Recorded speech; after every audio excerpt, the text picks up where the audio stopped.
Wake up with the sunshine glow. Besties chat in stereo. Life is wild. Hello, everyone. Welcome back. Happy Monday. Welcome to Socially Unsocial. I'm Patty, And I'm Danielle. and we're your hosts. Of course, you know that. You should know that by now because we're on episode I don't even know. I think it's 9. Ooh. 9. Oh, okay. So next week we're like Double, 2 hands. 2 hands. Double digits. Very You're exciting. like a teenager. Ooh. Which, by the way, my son just turned 11. So Fun. I was like, oh, you're like more than 2 hands. He goes, I'm 2 hands and a toe now, Mom. I was like, oh, that's cute. Does he feel different now that he's 11? He really does. And like when he said it, I was like, oh man, he looks at me and he's, first off, he turned 11 in Magic Kingdom in Disney World. That was like a dream. He peaked at this point. We'll see. You said he peed. I like peed with excitement. Me. No, he peaked. Like, how does it possibly get better than turning 11 in Magic Kingdom? Oh my gosh. So he looks at me and goes, Mom, everyone's so nice here. Everyone's wishing me happy birthday. He had a pin that said happy birthday, Theodore. So all the cast members and even just other park goers know that it's the birthday. So they say happy birthday. And he goes, somebody asked me how old I am. It felt so weird to say 11. And I'm like, oh, you're so cute. So do you realize you just did yourself almost like a disservice because every year you're going to have to like top turning 11 in Magic Kingdom? Well, challenge accepted. Where are we headed? No, his birthday always falls on quote unquote fall break. It's not really a break, but the kids sometimes get off 1 or 2 days of school. And his birthday is always like the week before or the week after. So he's had some pretty awesome birthdays. One year we were flying home from an all-inclusive in Mexico. And I was like, felt bad because we were making him fly on his birthday. But he was, I want to say 9. And he's, this is the best birthday ever. I'm on an airplane. I'm spending my birthday in the clouds. Yeah. I'm like, yeah, dude, that's pretty cool. Yeah. Like for where his birthday lands, it's like accepted because you're like, all right, it's fall break. We got to do something. He's one of those that's always going to just love his birthday. He's an Anna. Oh, that's good. I hope he keeps that spirit going and doesn't become like angry and jaded. So they're like some people we know. It ends up hating his birthday. No, I think he'll be good. I think. Yeah, with a mom like you, I don't even think you're gonna let him become angry and jaded and hate his birthday. Yeah, no. Find ways to sprinkle in love and surprises. Yes, for sure. No anger allowed in my house. Yeah, no, there is anger. We worked through it. We're normal. We're good. Normal term used very loosely. Super loosely. All right, we made it through October. Yes. We made it through sober October. Danielle, I'm so proud of you. So by the time this airs, it'll officially be November and you will have done it. Yeah. So I'm going to try to keep it going-ish. Through to November? You liked it? Yeah, so just give up October and then do no drink November. And I was like, I've already made it so far at this point when they had said that. But I feel like it's just like maybe cutting out like the nonsense drinking. If you have come home after work after a long day, like having that glass of wine and maybe just doing it like socially. Yeah, whatever works for you. Know. We'll see how it goes. Tune in next week. It is so funny. I like just the way that alcohol, like it's literal poison that you're putting into your body. Some of us are like, yeah, sure, bring it on. We already do that with our food and all the other shit we're putting into our bodies. Seriously. So.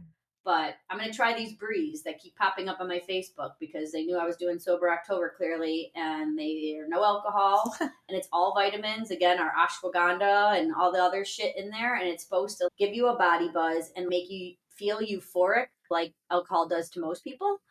Interesting. So all in a drink.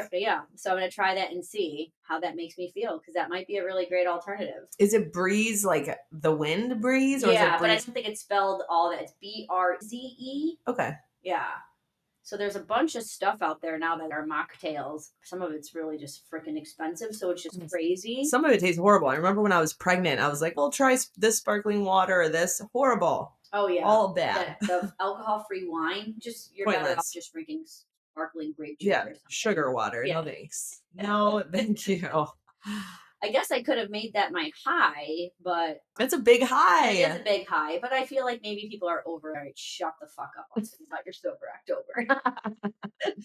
Big whoop. No, I think that's a listen. If whoever's listening, you're stuck being invested in Our whatever millions we're of invested listeners. in. Okay, yeah, the millions of listeners, you're just stuck with whatever we want to talk about. If it happens to be a puffer vest, you're stuck with it. If it happens to be flag football, we're about to have an episode all about Disney right now, so let's go. Okay, I hope Yeah, that and you're it's here for actually it. their fault because we've been asking them what they want to hear and what they want us to talk about, and we've only had a few people reach out to us. So if you want to have a voice, let us know. Yes, true. Yo, I like that we spun it. We blame you.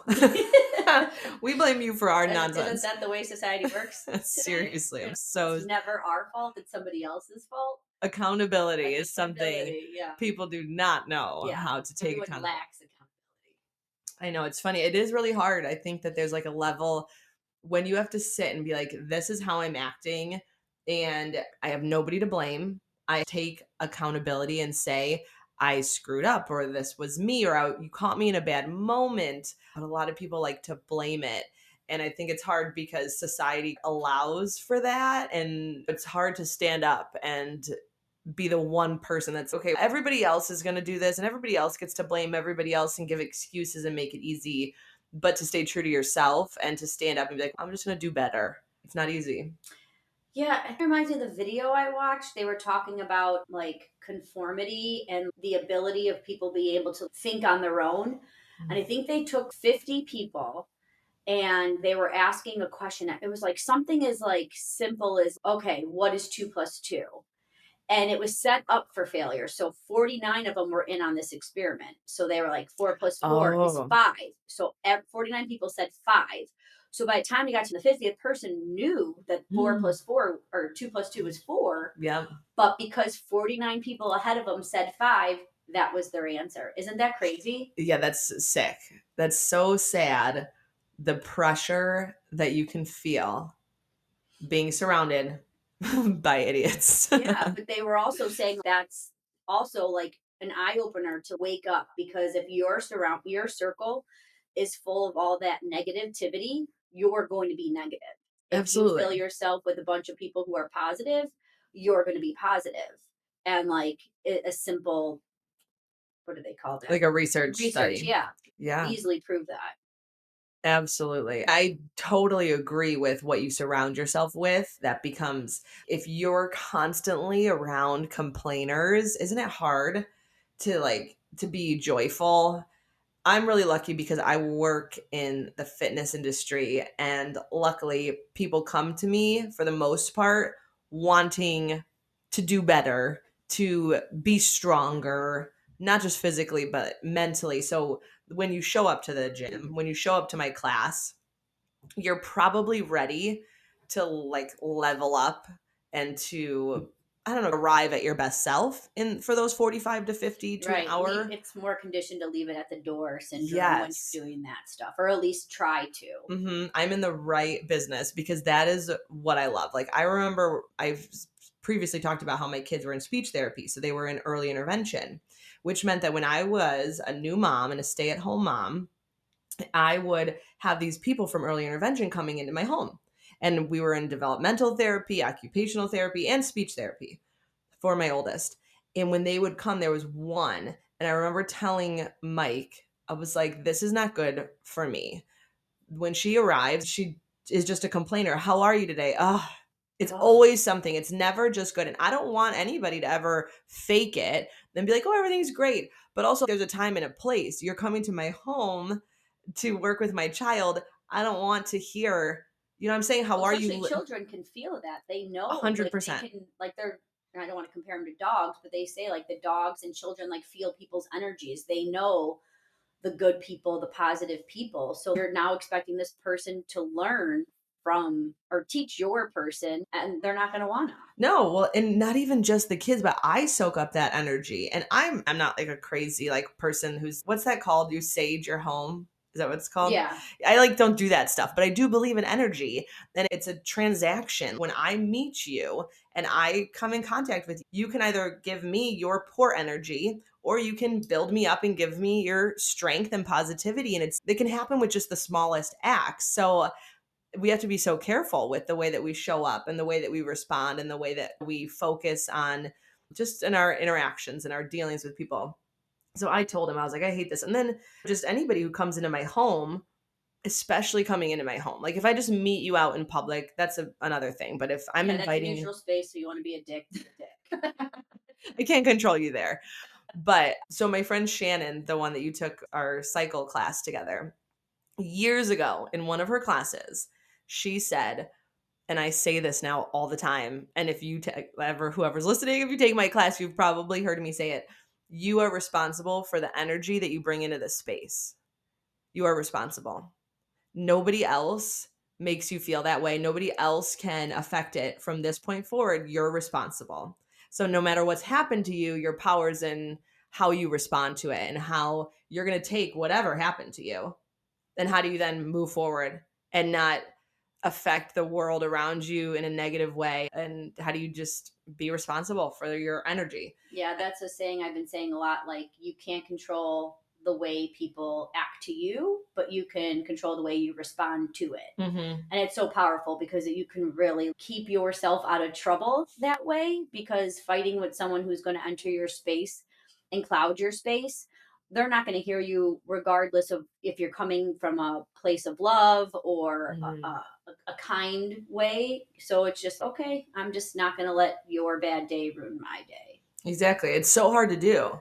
But once you start doing it, I do feel as though you can retrain your brain to think when something bad happens or you encounter just a nasty person or just bad energy or negativity, where it's like, okay, that was a bad moment. And it's this much of my day, a very small part of my day, but the rest of it's not going to be affected. I am not going to let that be my story for today. Right. I always think about that. Like, I'm not going to let X, Y, and Z be my story for my trip or for this season of life or my kid's childhood. I'm always like, that's not my story.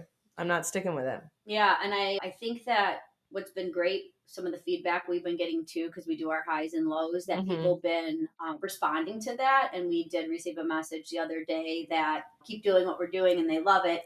And our highs and lows are having them reflect on their highs and lows of the day. So I think that's great, because most people probably think about it like, oh, I had this bad thing happen to me or this good thing, but like to really think about it and take inventory at the end of your day, what your high was and what your low was, I think really can help move things in a different perspective for you for the next day, right? If you have a really awful day and you take inventory of it and say you made a giant mistake, you're probably not going to let that happen the next day. Ooh, absolutely. I love that. Absolutely. Because I was just thinking, when you think of it, it's a release. And when you admit it, it's a way of letting it go. And then if it's a high that you're thinking of or writing down, it's a way of cherishing it a little bit more and striving for that more too. But I like the way that you're thinking of it. You're not going to let that happen again. Yeah. No. Or you will, because those habits are horrible, but eventually the more that you work on it, right? You retrain your entire system. Yeah, nothing happens overnight. 6 weeks to develop a habit or kick a habit. Yeah, 28 days, right? Is it 28 days? I thought it was like 6 weeks or something. There's that movie, 28 Days, with Sandra Bullock. Isn't it about being an alcoholic? Yeah, and she goes to rehab for 28 days or something. I should rewatch that movie. Let's do it. That's a good movie. Oh, I should have watched that during October. You should have. Speaking of the highs and lows, what was your high and low?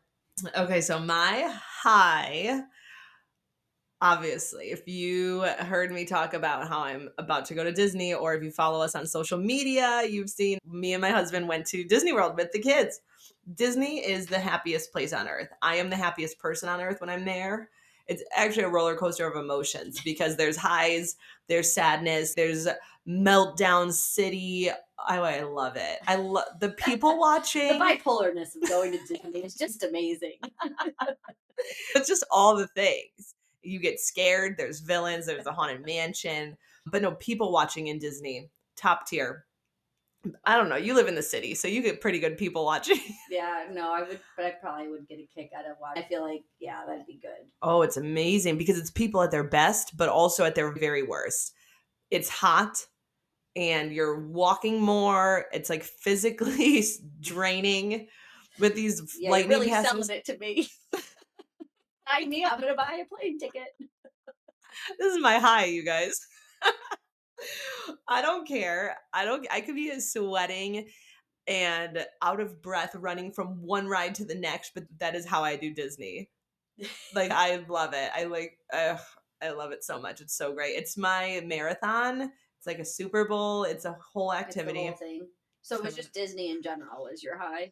Okay, so to be more specific, my 3-year-old, so you have to buy lightning passes to get onto certain rides and bypass the line. So for $10, I could get onto this one roller coaster. And I know that my oldest two want to do the roller coasters. So I'm like, all right, so I'm not going to buy one for me or my 3-year-old. Why you guys go enjoy, we'll hang out, and then we'll meet up after the roller coaster.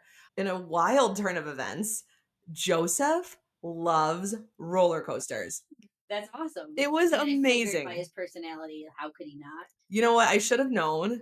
But our middle guy and our Michael, I remember at one point in Universal, they were like, "Ma'am, you need to get off the ride with him because he was crying so he did." Really? And I was like, "Michael, you're gonna love it."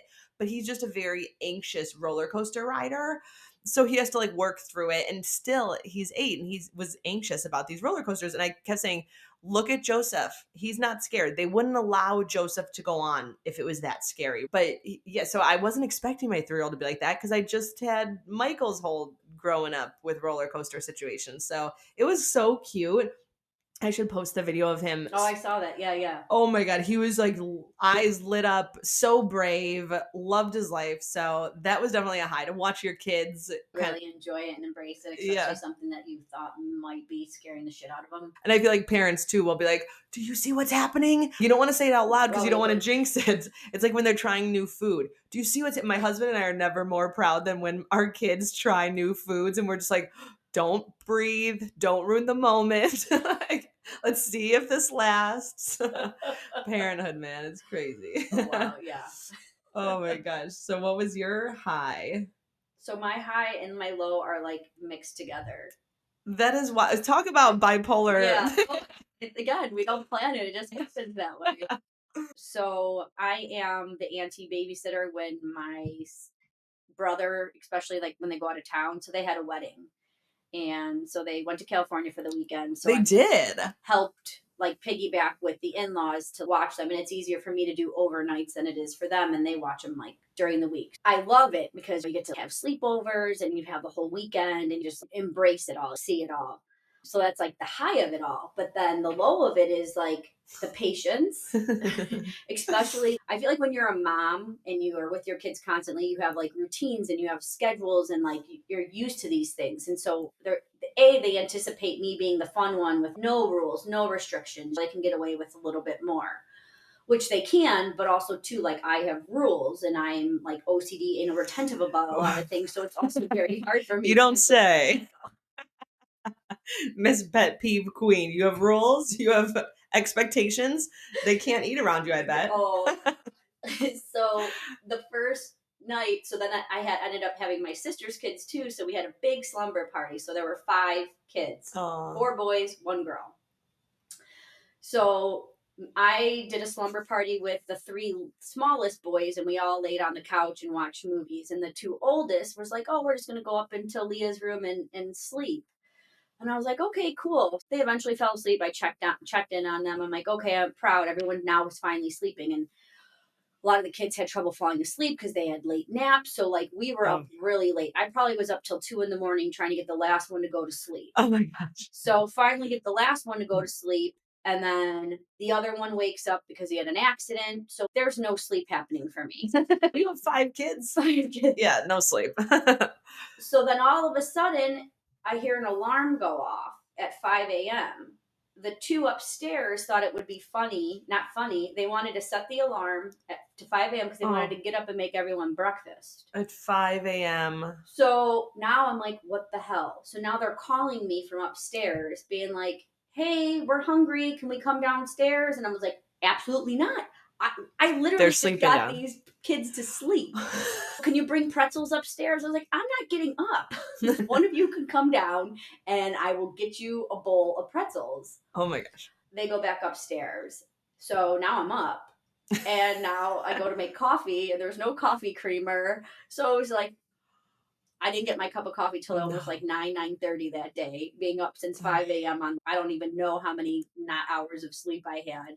So Saturday was a very long day. For sure. And everyone's fighting me on eating and they're not getting along. Because they're cranky. Oh, everyone's cranky. Oh no. But did you ever see the movie Big Daddy? Oh yeah. Okay, so when the little kid Julian wants to listen to the kangaroo song, and the upstairs like, oh, that's what I felt like on Saturday. Like finally, my mom and my sister was like, "I'm on my way. Do you need anything?" I'm like, "Yes." You guys need to come here ASAP. I need to go to McDonald's and get a Coke, and I need to go walk around Aldi. Like, I need a break. Please come and relieve me because I was about to go to jail for murdering 5 children. You sound like every stay-at-home parent. It's not fun. I don't know. I don't know how people do it. I don't know how people have more. I might have to like 2 kids is perfect because you have 2 hands. You can grab one with one and grab one with the other. After that, I don't know how you do it. No, when you're God bless the parents. Congratulations. When you're outnumbered, my husband always said, like 3 kids, now we're going to be outnumbered. Are you sure 3 kids? We are outnumbered. Now we are no longer like leading the pack. Yeah. They're now the leaders. And as long as you try not to let them aware of that, it's okay. But yeah, kids are too smart. It's like the YouTubes. They teach them things and the things that they say. And it's like they have this language now that they talk in code. They do. Oh my God. I'm like, what the are you saying? Like stuff that would make sense to me, just that it means doesn't mean it. And I'm like, this is awful. My son yesterday, we're in the car and I'm trying to get him to come home from work because he came with me. He's in the kids center while I work last night. And I'm like, hey, buddy, can you get in your seat and buckle up? The first time you're real nice, but then the 8th time, now you want to scream and you turn into Adam Sandler and Big Daddy. All right. So he turns to me and goes, Mom, just give me 1 minute. And I'm looking at him. He's on the floor of the car. He's not at all rushed. He's not about to be ready in 1 minute to get in the car to see it. He's just doing his thing. And so I'm like, hey, Joseph, it's been 1 minute, bud. Can you get in the seat? He goes, Mom, can't you see I am busy? And I thought, whoa, first off, you sound just like me, right? Shoot. Kids, they listen, they learn, and then they just show you like the worst and best parts of yourself often. It's very humbling. Then when you're tired or low on sleep, and if they're low and tired, like sleepy or tired, cranky, all the things, it's not a good combination. It's very hard.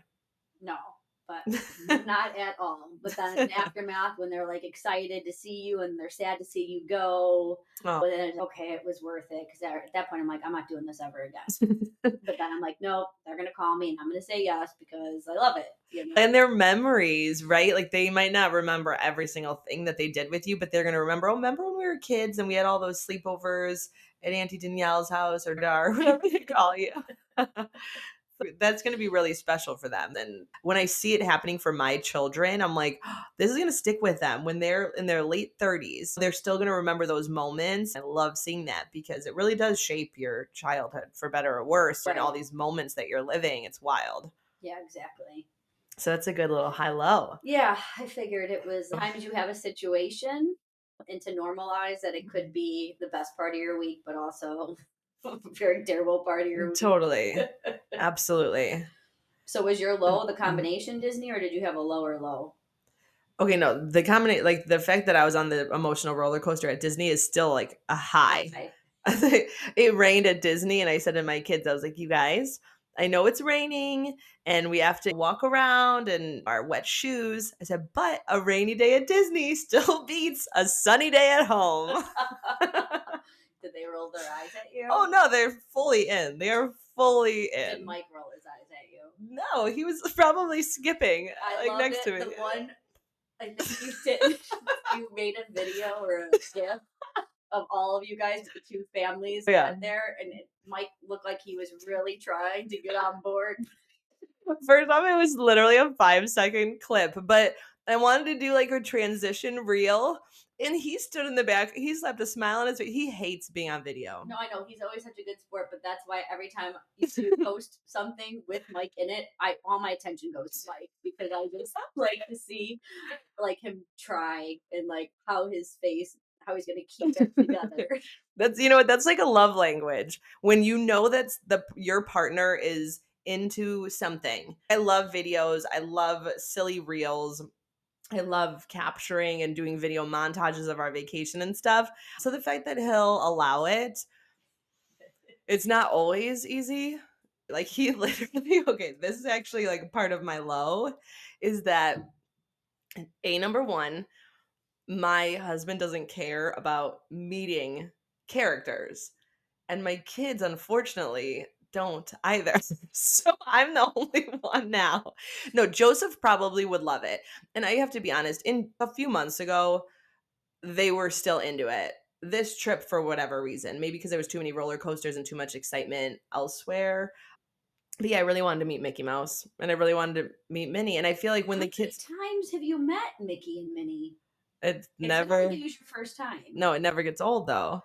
And then the kids at their different ages, they act differently when they see them. My low is that we didn't see them. Okay. But then also my low is that I wanted a picture in front of the castle. And here's the thing. I could take a picture in my living room of my family. I want a picture in front of the castle. Was this a professional photo or some random walking by you asked? No, in Disney, there's PhotoPass people. And you have to pay, very Disney-esque. Duh. You have to pay for the photo passes. But I don't do that. So when I walk up, I say, hi, I haven't paid for the photo pass package, right?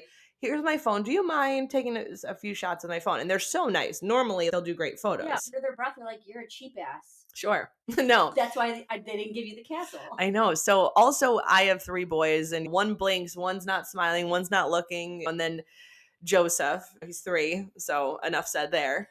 So I understand that it's hard. And I'm like, everyone say cheese, show me your sparkly smiles. We've already gone over how much I hate family photos, but also I love them. Like I want them because I have a horrible memory. So I need to see their faces every year. I need it like captured. I need this castle photo. Okay. I just do. And I look at it after and the castle's cut off. The man zoomed in. Again, if I want a picture of just the 5 of us, I'll do it in my living room. Do I sound crazy? Well, I want the I have a castle. question. Yeah. Were you specific? Did you say, I want a family photo, but can you please make sure you get the castle? Or did you say, take a picture? My eye's gonna like literally start twitching. I do this all the time when I'm in front of a thing, whether it's the beach or a river. I remember when we were in Wisconsin? No, Savannah, when we were in the pink house and I was taking your pictures. No, back up, move to the left. I need the house in the center. You were like guiding me to make sure that I had it perfectly. Yeah, see, if you were a PhotoPass person, I don't feel as though I need to guide you. But yes, I will. I'll be like, did you get the whole pink house behind me? Did you get the fountain? Are we sure that not just me? I don't want just me. I want the fountain behind me too. I have to be because I love photos so much. Listen, we literally stood in line. He's standing on Main Street and the castle's right there. The only reason that I'm standing in this line is to be in front of the castle on Main Street. I feel as though I shouldn't have to say. I feel as though it's pretty Are these like teenagers doing internships? Nope. These are like photographers that just want to work at Disney, and I don't know. They go through training. Did you tip him? No, that's not a thing. If you're not paying for the photo pass, then I would have been like, here's $5, get my family and the castle in it. I know, right? Did you look at the picture after and say, what the hell, man? No, because it's chaos. There's a whole line behind you. But this is, Mike literally looked at me like 5 minutes later. He's, are you upset because we didn't get the picture? He's like, do you want to go and stand in that line over there? So then actually we didn't even stand in line. I just asked a random person and they took a fabulous photo. Okay. It was a mom. It was like, she saw me. She was like snapping and cheering and trying to get the kids' attention. Were you guys wearing matching Mickey and Minnie ears? I had my ears on. Did she? Of course, probably. Okay. I wouldn't. Yeah, that's where you have to be really picky. I'm not asking you to take my photo if you're not in full Disney garb, because then you just won't get it. You have to be a photo pass person. If I go to Disney, I'm not wearing anything Disney, and then that will I'll avoid leave you. anyone asking me to take a picture of them. I'll leave you alone for sure. Okay. I'll be like, listen, she's not only is she not going to smile in my photo, so she's not in any of my reels. She's not here for Disney. She doesn't have the Disney spirit. Yeah, She that's is bullshit. responsible. She's responsible for the energy she's showing up with, and it's not on par with my Disney energy. I'm gonna make a T-shirt that says "I was forced here against my will." Literally, there's T-shirts that say "I'm with Grumpy," or there's one T-shirt that says "My favorite Disney villain is my wife," and it's so funny. And you just gave Jay a T-shirt idea. It's great. Yeah. Yes. Yesterday, he's like, I'm all caught up on your podcast. And then I said Aw. something like mean to him. I didn't think it was mean, but he thought it was like, and that's the thanks I get for listening to your podcast. And I'm like, I force you to listen to it. Like, you want to listen to it, great. You don't, that's a dick move. I don't know why you wouldn't want to listen to us. Yeah, Jay, exactly. we are riveting. I just didn't know I was handing out like gold stars to people. I am. I'm basically am. Yeah. My sister texted me and said something funny about the podcast. Or she goes, "Oh, I knew that you were going to talk about me when you were talking about fast talkers." And I'm like, yes, gold star for you. Yeah. Right? Absolutely. I really appreciate anybody that's listening. And not to call out this person, I won't say their names. I'm going to see if they even listen to this one. I was on the phone yesterday, and me with phones. This is like a top tier friendship in my life. Okay. This person should be listening to our podcast. They go to me, "Hey, I'm on my way to UPS. Have you ever returned something from Amazon to UPS?" I just sat silently, checking off this person didn't listen to my podcast episode 1 through 4, because I talk about it basically every episode. But wait, now I'm thinking because I remember us talking about it, but did I edit it out? No, I talk about Amazon all the I know you time. talk about Amazon all the time, but then I feel like you did talk about your UPS guy, and then you rambled on for 20 minutes, and then you told me, please edit it out because you rambled on about the UPS thing. No, you cut out the part about me getting somebody else's package, and I was like basically a saint, and I delivered it to them. Now you need to ask that person, be like, did you listen? Yeah, why aren't you listening? Hello. Like verbatim. Like, we also appreciate Ivy's been giving us some really good feedback. And Oh my gosh. It's so great to hear when and Ivy goes, "I'm taking notes when I listen to your podcast." I'm like, this is so like fun that you are that invested, and I love hearing what she has to say. Yeah. So then Michelle texted me the other day, and she's, I'm learning a lot about you and Really? what bothers you. She goes, now I have to be really conscious of myself when we go to dinner because I'm always that person that points to the item on the menu. She's like, I'll try not to do that. And I was like, Michelle, at one point too, I feel like I was like just telling all my pet peeves and secrets because Patty has none. No, I do. I realize it's the castle thing. When you take a photo in front of a monument, get the monument in it. Maybe, okay, I actually failed photography in high school. It was just because I never went to school that semester. Terrible. I know. I would actually, I'm like embarrassed to say it because it ruins my whole like look I'm going for. But yeah, I used to ditch high school. You rebranded yourself. That's when you were Trish, and now you're Patty. I was definitely Patty when I was ditching, but that's fine. My teachers would scream down the hall as I was like heading out the door. My kids hopefully will be so much better than I was. Yeah, because you're going to be like a hawk and be like, you're going to go to class. You're not going to ditch class. I I'm know. going to watch you. I'm going to have your teachers call me. It'll be interesting, but my kids actually really enjoy school. They're so different than me. Now, though. I didn't enjoy school when I was in 5th grade. No. See, it really never bothered me going to school. Did you have a lot of friends? Were you popular? Because that helps, right? But so, like, when you're a kid, do you realize you're popular? Oh my. Okay, so that answers that. You were popular. No, Yes, it's you funny realize because if you're not. I was at dinner with a couple of the girls that I went to high school with, and we were talking about the Constitution test. So we got in this thing because I'm like, no, we took it in junior high, and then one's, no, we took it in high school. So we're going back and forth on that. And I was there was 3 girls there. So 2 of those 3 I went to junior high with. Mm-hmm. So I was like, no, guys, we took it. And I know we took it in junior high. And we didn't go to the same junior high. I said, yes. We went to the same junior high. And then my one friend looks at the other friend. She goes, "Oh, that's right. She was part of the popular crowd." And I was like, I didn't think I was popular. Like, just everyone had their groups. The So popular kids just breeze on through life. They don't even realize they're popular. Yep. But if that's the case, like, I had the worst self-esteem growing up. Like, I didn't think I was cool. And I was like, we were poor. I never was into fashion. So I was like never thinking like I was part of that crowd. So it's just weird how your mentality goes or how other people's mentality goes. It is really interesting because I think that you find that when you're in high school and that like super popular kid had struggles too, right? Or everything from the outside. So these friends of yours that are saying, "Oh, you were in the popular group in junior high. We barely knew you." Meanwhile, you're struggling and you're not thinking that you're the end all be all Miss Popular. It's funny how your brain just tricks yourself into thinking for everybody, you're just like never good enough. And then you learn to hopefully grow into some confidence or self-confidence. I think it's really instilled in you, the environments you're in. You're like, see me, I don't care anymore. Who the hell cares? Just I'm True. so tired. True. Because these girls were like athletic and they were on like basketball and all the stuff that I couldn't make a team to save my life. Like, Did you not do sports at all? I tried in junior high, especially. I tried. Like, the running joke in my family is that I can't wait to my hear this. sister makes fun of it, and then she's got her kids on board to make fun of it. I tried out for everything: basketball, volleyball, cheer, ponds, nothing. Like, the only thing left was I was a wrestling coach.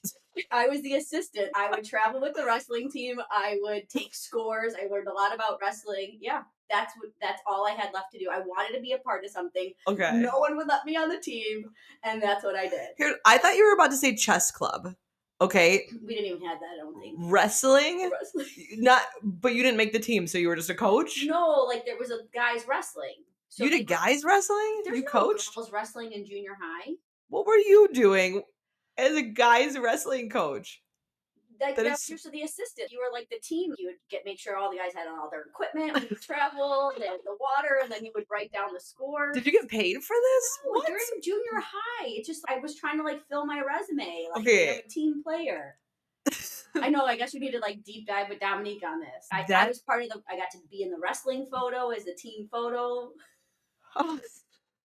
I don't know how I feel about this. That they enlist a junior high girl to pass out the singlets to the wrestling boys. Yeah. So you were like the water boy for wrestling? This is so crazy. The first off, I would have guessed that you were like a track star or a basketball. Have you seen me run? I finally made the softball team in high school, but literally all my coaches were like, "You're good, but you're a really good team leader, sportsmanship, cheering for every." That was my jam. Oh my goodness. Yeah, you still here. I feel like he could just tell you stories, but she really just good effort. Dominique was the superstar. She was the athletic one, a force to be reckoned with. Me, it was just like, yeah, really good team spirit.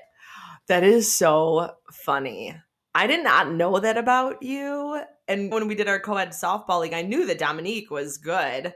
Maybe I was just so bad that I also thought you were good. So in my mind, you were a superstar. And it was just like me who was like, I'm just here to smile and cheer people on. Fake it till you make it. Wow, that is so funny. I'll have to go through my pile of pictures and see if I can find Danielle. I know. Photo. No, I won't be able to handle it if I see a photo of you in junior high with first off, there's the junior high wrestling for boys. Then you're literally on the side of the photo. Were you named like in the bottom, like when all the players are named left to right? You learn something new every day. Thank God this came up for everyone that knows you. I'm surprised it hasn't been brought up like in more situations because I feel like I'm pretty easy to make fun of. Oh my gosh. Mike is into wrestling. My boys did wrestling last year. Like, how did I not know this? I know that, like, point, being pinned, 2 points, 3 points. I don't even know that. And I watched it for a whole entire season. I'm just like, yay, boys, go. Wow. Oh. So, yeah, if you can't beat them, join them. And if you can't join them, just volunteer for any job. Pass out the singlets, cheer them on. That is a life lesson. That's really good. Just show up any way you can. Know your strengths. Yeah, You I were the just wanted team to be a leader. part of something. I wanted to be a part of something too. When I was in high school, I was like, oh, how can I get my college resume to look better? So I joined like every club I could junior year. I was like MIA freshman and sophomore year. And then all of a sudden I was like Italian club. I don't even, so many just You know, clubs. you know that when they see everything happen your junior year. I'm sure I left out the dates. Oh, but don't they check that stuff? I wasn't going to Harvard. I wasn't going to Berkeley. I don't know. I wasn't going to any great colleges. So they Were weren't. they even, did you apply? Were they in your top? God, they were like the reachiest of reach schools for me. No, definitely did not apply. I don't know, when you like watch TV or movies, it's everyone's, oh, I'm applying to Harvard, I'm applying to Yale and Berkeley. And I'm like, I don't know one person that even applied. It's not my circle. Yeah, you hang out with wrestling assistant coaches. Oh, yeah, we're not going to Harvard. No. Okay. We're funny. Leave us alone. I'll have to do that. I'll have to do a deep dive to see if any funny people came out of Oh, Harvard. I was gonna any of, say, like the, what are they called? Ivy League schools. I'm sure because they're so like funny and witty and smart, but I thought you were gonna say you're gonna do a deep dive and try to figure out if anyone that you grew up with went to those schools. I feel like it'd be like an Orange Theory type situation where if they went to Harvard, I'm sure you'd know. I just go on their Facebook page and they'll be like, yeah. Yeah, I'm sure you would know. They would probably be posting it. They'd be in their Letterman sweater or something like that. I would. My name on Facebook would be like Patty Harvard. Patty went to Harvard. Last name.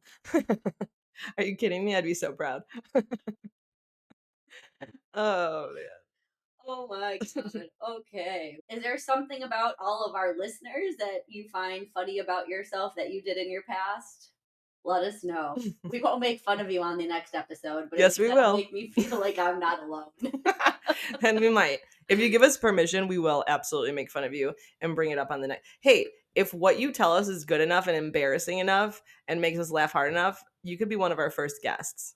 So if you listen to last week's episode and I talk about people who put up Christmas decorations too soon, it's funny because I don't think I offended anyone. If I did, they didn't reach out to me, but most people laughed along with me. Missy took a video and it was like the exact clip of me saying it. So you heard my voice talking about how annoying it is that people put their Christmas tree up and then all of a sudden you see her and her Christmas tree's up. And I'm like, okay, we're not even out of October yet and you have your Christmas tree up. And then Bree messages and I listened to your podcast, but before that, I already put up a meme how excited I was for Christmas, and I'm not sorry. Not sorry at all for that. I love that. And I was like, yeah, okay, everyone just do you, be you, do you. I don't care. I'm not going to be mad about it. I'm not coming over to your house, clearly. What would you do if you went over? Oh, like you're saying you're not going over there, so it's not going to bother you. Yeah, no. Yeah. No, I love it. Christmas spirit, holiday spirit. Whatever your strength is, life is really trying. Now, I love that about after coming out of 2020 and COVID, I feel like people are more allowed to do whatever they want and they're allowed to just find joy in whatever they want because it's rough out there. Am I right? Wear a helmet. Wear a helmet, put up your tree. Don't tell Danielle about it. But isn't that sad? Because it's like you were always allowed to do whatever you wanted to make you happy within reason, right? But it took the world shutting down and COVID for people to realize that. And it maybe goes back to the whole death thing when someone around you dies and it's like, oh man, life's too short. You got to make every day count. And everyone's invigorated for like the next 2 weeks because they have that with them. And then a month later, they forget about it and nothing's a priority anymore. So it's like that stigma behind it. So if we can just keep that mentality going all the time, embrace it, enjoy it, live it. Absolutely. It's really hard to, you know that phrase on my bachelorette party trip, YOLO? Yeah. YOLO was so big. You only live once. So we were like frolicking in fountains. YOLO. That's what it was. It's like that mentality that you only live once. Go ahead, enjoy it, have fun, live it up. But it's everything, I guess, in life is a balance. Now it's Yodo. You only die once? Yeah. Yodo, not gonna have. Like, stop trying to make fetch happen. Okay? I don't like Yodo. Yodo. No, YOLO. Yeah. YOLO happened, let it go, find something new. Don't try to rebrand YOLO. Okay, I'm all for a good rebrand. That ain't it. I feel like I'm gonna pee myself. Mission accomplished. Now I'm like, not only am I saying Yodo, but now I'm thinking of what is it? The Star Wars? Yoda. Frodo. I'm not a Star Wars nerd. We We already. keep seeing this little green He's cute. I think it's Yoda. Yoda. Yeah. Grogu? Is that baby Yoda? No idea. Okay, I don't know. Never seen a Star Wars. You know what? I'm like barely hanging on. I barely know wrestling. I barely know Star Wars. My kids are into it. I'm trying. But yeah, I have no idea. Yeah, Yodo isn't going to happen for me, but I'm gonna try to implement it. Just to piss you off. my new pet peeve is every time Danielle says Yodo, we're going to be texting. Just Yodo. I'm like, Danielle, should we do this? Should we Yodo? I'm like, no, not happening. But yeah, there's a balance for sure, absolutely, that you have to find because you want to be responsible and contribute to the world around you and be taking care of yourself and your family and responsible, but you only live once. And how do you want to spend that? But you live daily. But you live daily.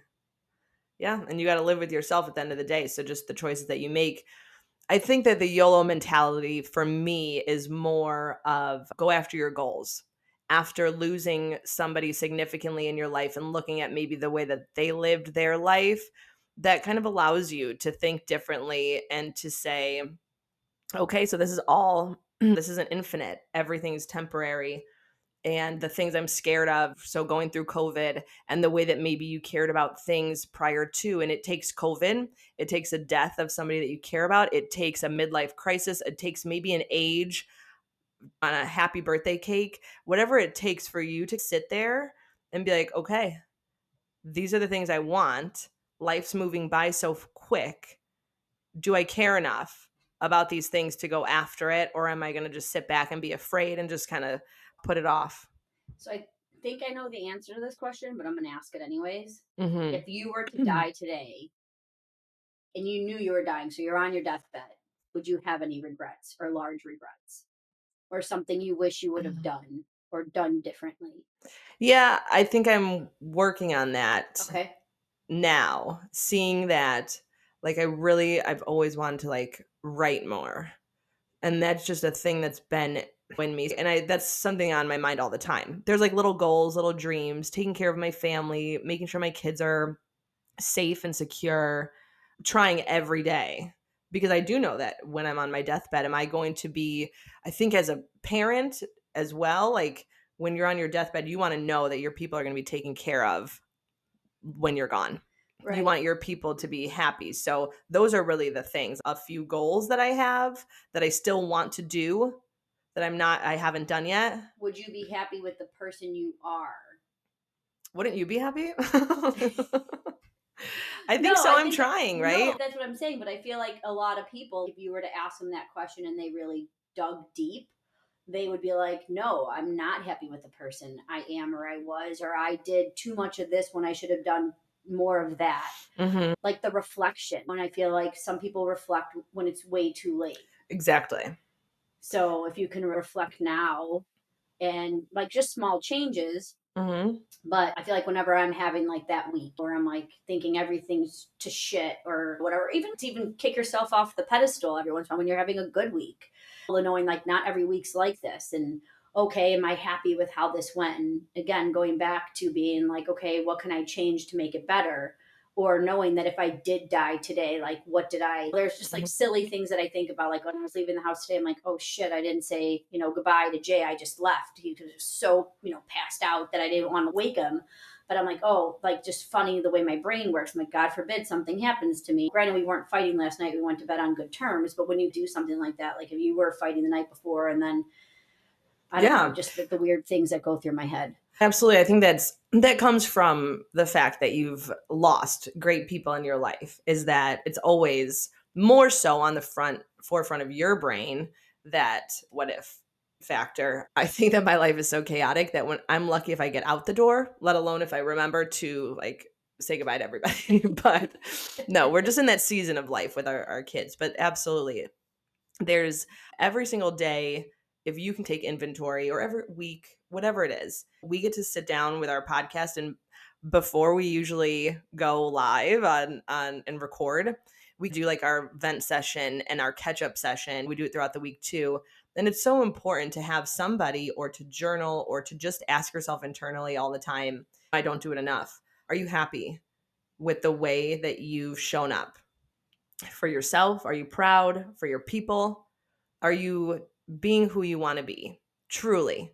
Are you taking accountability for the way that you are handling situations in your life? Or are we all just doing that blame game? Here is what I'm doing because this is what's done to me. And then that's going to lead to, at the end, looking Slippery back, slope. yeah, and saying, oh, I wasn't my best self. You don't have to be the best, but I want you to be your best self, right? God, I believe, gives you all these talents and all this insight, and you can really waste it, or you can really lean into it. And it's our responsibility to use the gifts that we're given and to show up for the world, because we can all make a difference as long as we like stay mindful and responsible and take accountability. That's good. That's good. And I think we end this on a high note. Look at all us. that knowledge and insight and positivity. So Quick reminder, we don't know what we're talking about. we are licensed. We are not. Yes, we did no research. We just live life, okay? Don't get yourself in trouble and blame it on us. Well, they said. Yeah, we're trying. I know that you're trying. Thanks for listening, because we really appreciate this. And we appreciate, too, the back and forth and hearing from you guys. So thank you so much for this exciting experience. We're going to keep it going. Thanks, guys. And we're going to keep being us, so you can keep being you. Have a good one. And all the lows couldn't be more apropos. Tune in for the laughs we share, fun and stories everywhere. Besties talking loud and clear, everyday life we hold dear.